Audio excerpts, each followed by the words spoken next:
Ian McGeechan joins us live now. Lovely to see you, Sir Ian. Thank you for joining us. You've been in this position. How much time did you agonise over selection? I think it's always difficult because you're waiting to see what comes out of the training leading up to these games, which is so important in a Lions tour, and sometimes that, from a public perspective, nobody else sees. But I think they're in a good position in the sense I think Andy Farrell will quite rightly now know his preferred combinations, and I think some of those will be personal choices to a certain extent of how he sees those players operating together. So when I was involved, we always tried to do it the night before, sleep on it, and then meet again for breakfast in case there'd been any change in thinking or just any gut feeling that you want to follow through. So it's always, this week is always the big week on Lions tours. Yeah, so when you say you slept on it, did you mean meet at breakfast on the day of the match, or did you mean talk about it, select them, sleep on it, and then what was the timing? Talk us through that bit, because Richard Wigglesworth was kind of alluding that the fact that they knew and we don't really know. Yeah, on most of the occasions I was involved, we had a midweek game as well before the first test. Okay. So not quite the luxury of a full week. So what we would always wait until we'd played that Tuesday game. Then we would meet Tuesday evening and announce the side to the players on Wednesday, before obviously it went public on Thursday. So it gave us 2 training days. And we were asking some players who'd played on the Tuesday to play again on the Saturday in some cases. So it is a big challenge for a Lions player because the circumstances can be so different. And of course, Andy Farrell will have that issue next week when they do have a midweek game ahead of the second test. Yeah. But I think that decision on selection will have been made now, and they will have had, I'm pretty sure, a training session already with their potential test lineup. So it sounds like you think the players will kind of know. Just talk us through those discussions. How difficult is it to tell a player that they're not in that matchday squad? You hope that you've set the environment where everybody's had an opportunity. And I think you are looking at players who are number one for their country. Some will have never been out of first choice selection in their careers. So that environment and that support and that feeling that you've given players every opportunity to show what they can do in the preparation and the game time, then it does come down to a little bit down to obviously how well they're playing, to chemistry with others, and potentially what they can bring out of each other under the test match environment, which is always, whatever the preparation, is always more intense. Yeah, I can imagine. So I'm going to roll the clock back for you, Sir Ian, and put your head coach hat back on. Reports are suggesting that Owen Farrell won't make the matchday 23. Would you be surprised by that? Would you have him in there?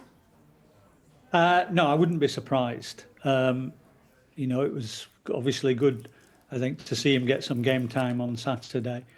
But yes, it wouldn't surprise me for him not to be involved with the preparation that's gone on ahead of that.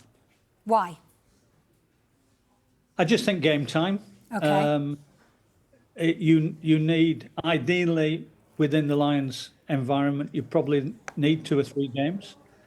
There's no doubt he's the test match animal, the ones I always look for, and he would be competitive. And he wouldn't let the Lions down. And I can see the logic, to be honest, in him being there, in creating that environment that ultimately creates a winning test series for the Lions, which is, I think, what we all want. But I just think with lack of game time and covering positions, it'd be interesting to know whether Andy Farrell goes 6-2 or 5-3 in on the bench, because it will need, if it's 6-2, which it could be, it will probably lead to Marcus Smith being there, because there's fullback and 10 to be needs to be covered. Okay. What about young Henry Pollock? Of course, I say young because he is the youngest member of that squad, isn't he? And he's impressed quite a few people, hasn't he, during the series? But again, expected to miss out. Would you have him in the matchday squad? There's a strong argument for it, yes, for a different. And again, you go to the split. If it's 6-2 split, it would be easier to involve him. But yeah, he's no doubt he's shown up well. He brings real energy and skill onto the field, and it would be a different challenge for the Australians to deal with. If it's 5-3, I think it's a little bit more difficult. But the key thing will be whether they go, which I think they will go for a big man at 6. Okay. To put more pressure on Australia's line-out. They need to really go at Australia in the set piece. So all the starter plays, they'll be wanting to put pressure on, I think. And a big 6, a Chesham or a Byrne, would mean that you've got an extra line out forward, but you've also got a big man on the flank in the scrummaging, and the same at the breakdowns.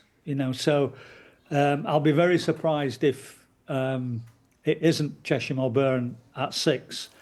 And interestingly, obviously, the discussions come out about whether Curry is playing well enough. I mean, we know he's a competitor ultimately. He played in the last 3 Lions tests back in South Africa. So, I think he would genuinely be in there. I think Jack Morgan has been outstanding. And it comes down to then sometimes, this is where the chemistry comes in with the other players and the combination that you make in the back row.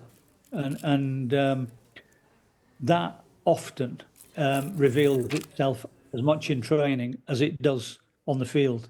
Yeah, I hear you. I mean, that sounds like it's a big call, isn't it, in terms of, you mentioned Curry there and Morgan potentially missing out. The other big call, I guess, is going to be in the midfield. It looks like Sione Tuipulotu will get the nod.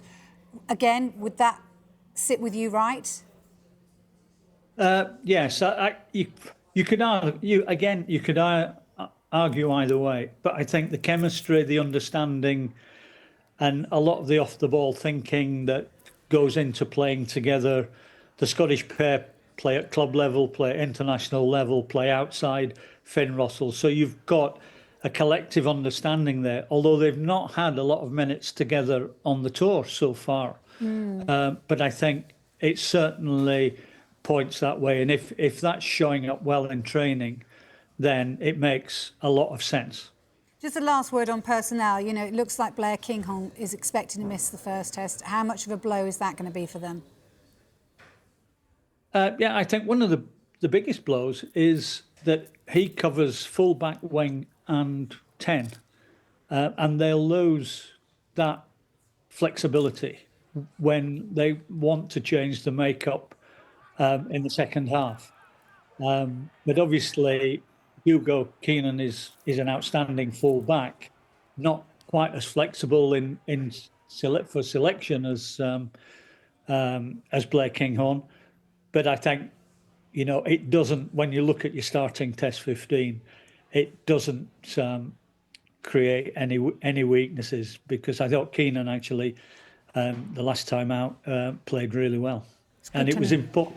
He got a full game under his belt, having had the injuries at the beginning of the tour. Yeah. The Lions, of course, have won 8 out of 8 games in Brisbane.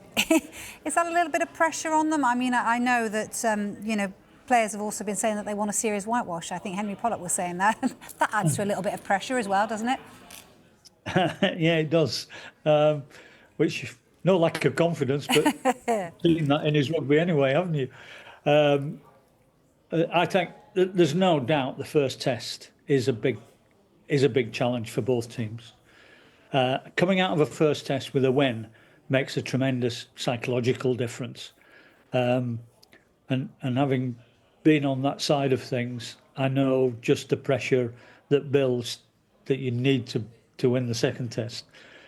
So Australia will be keen to make sure that they are ready.